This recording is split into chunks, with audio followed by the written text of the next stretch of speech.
You've just touched down in Brazil, the land of vibrant culture, incredible food, and a language that's as rhythmic as the bossa nova.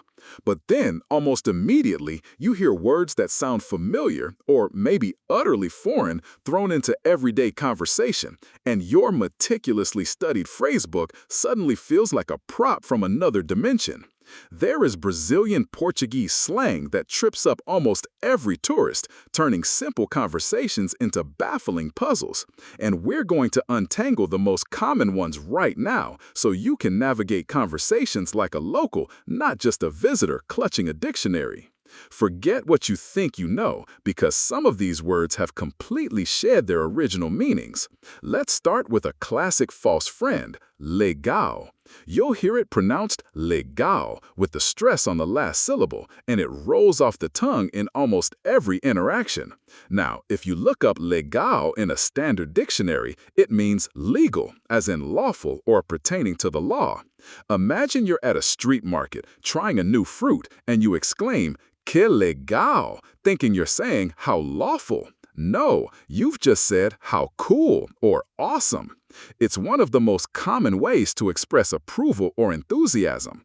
So when your new Brazilian friend asks if you want to go to the beach and you reply, "Legal," you're not saying it's a lawful proposition. You're saying it's a great idea.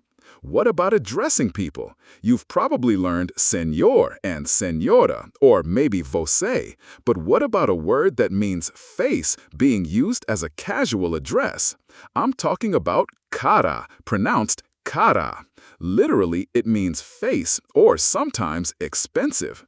But in Brazil, it's like saying dude or man in English. You might hear, "E aí, cara, tudo bem?" which means, "Hey dude, how are you?" Or someone referring to aquele cara, that guy. It's incredibly informal and ubiquitous among friends and peers. Then there's meu, pronounced meu, meaning my, which is often thrown in as an interjection, like meu que loucura for man, how crazy. It's a verbal tick almost, adding emphasis and familiarity without literally implying possession. So you've mastered legal, and you're nodding along with the caras and males of the world. But what happens when hunger strikes and someone suggests bater hangu, pronounced bater hangu? Bater means to hit, and hangu is a slang term for food. So literally, to hit some food. You might picture a food fight or maybe smashing plates, but what it actually means is to grab a bite or to have a meal. It's a very casual way to suggest eating. And not just food, you can bater papo to hit a chat, which simply means to have a chat. So don't worry about any literal hitting. It's all about enjoying a good conversation or a tasty meal with friends. Speaking of meals, ever met someone who's a bit tight with their money? In Brazil, you might hear them called a pão-duro, pronounced pão-duro. Directly translated, this means hard bread. Imagine stale, crusty bread, not exactly a delicacy. But in slang, it refers to someone who is stingy, a cheapskate, someone who holds on to their coins so tightly they squeak. Picture your friend fumbling for change, trying to avoid paying the full bill for a group. Someone might lean over and whisper, "Ele é pão-duro, né?" He's a cheapskate, right? It paints a vivid, slightly humorous picture without being overly harsh. Now, what if you make plans with a new acquaintance, excited to explore a new part of the city, and they just don't show up? No call, no text, just absence. In Brazil, this isn't just being stood up, it's being given a cake. The phrase is dar bolo, pronounced dar bolo. Yes, to give a cake. A nice cake, you might think. But no, it means to stand someone up or to not show up for a planned meeting. The origin is murky. Some say it comes from a cake not rising, disappointing expectations. But whatever the history, the consequence is clear. If someone gives you a bolo, you're left waiting, and they're nowhere to be seen. It's a social faux pas, a broken promise delivered with an imaginary dessert. And imagine you finally made it to that incredible beach party, dancing the night away. But then maybe you drink a little too much, say something utterly foolish, or trip and spill a drink on the host. You might have just managed to queimar o filme, pronounced queimar o filme, literally to burn the film. Back in the days of physical film cameras, if you burned the film, your photos were ruined, your memories destroyed. In Brazilian slang, it means to ruin one's reputation, to embarrass oneself, or to make a fool of oneself. It's about creating a bad impression that's hard to erase. So, if you hear someone say, queimei meu filme com a família dela, they're admitting they messed up badly in front of their partner's family. It's a powerful idiom for social self-sabotage. So, after all that social navigation, what do when you just want to relax and hang out? You might dar rolê, pronounced dar rolê. A rolê literally means a roll or a turn.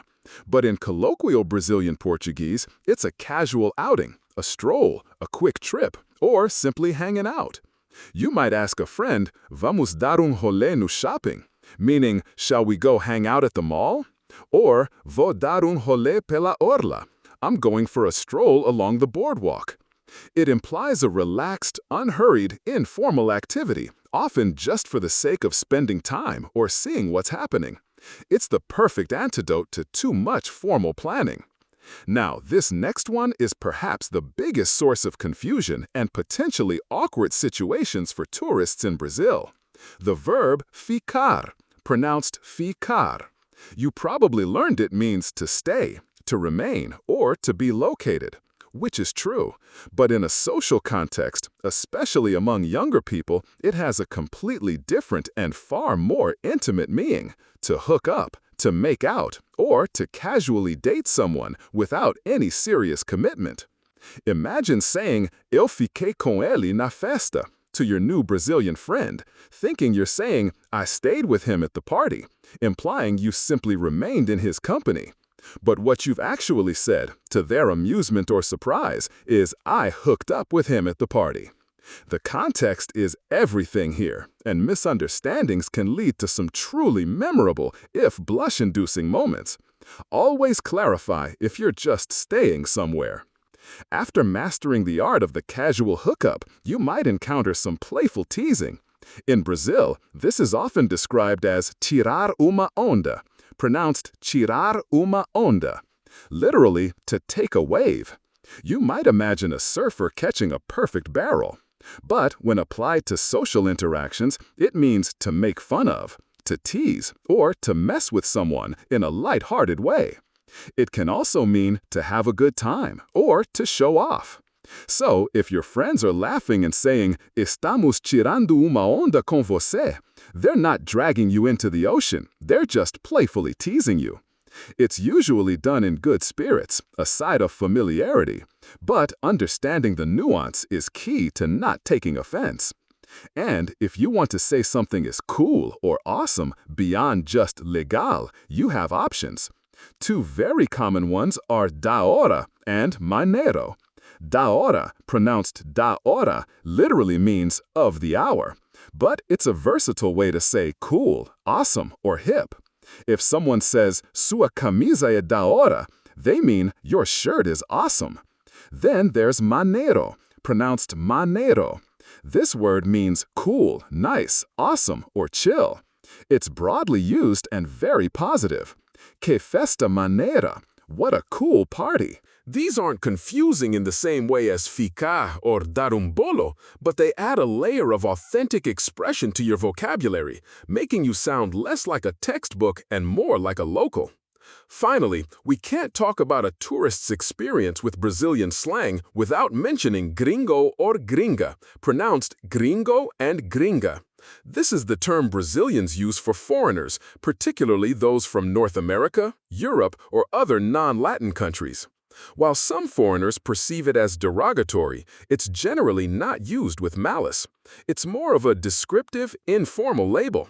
You'll hear it constantly, o gringo no entendeu, or a gringa está perdida.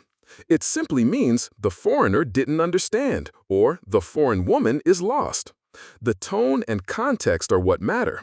It's rarely meant to offend, but rather to identify someone from outside their immediate cultural sphere. Knowing this can save you from unnecessary offense and help you understand when you're being referred to. Navigating Brazilian Portuguese slang is like unlocking a secret level in a game. It goes beyond grammar and vocabulary, touching on the heart of Brazilian culture, its humor, and its unique way of seeing the world. These phrases aren't just words, they're invitations to a deeper connection, a window into the vibrant soul of the country. Next time you're in Brazil, listen closely, embrace the confusion, and try out these words. You'll find yourself not just speaking Portuguese, but feeling it, and that's a legal, cara da hora experience if there ever was one.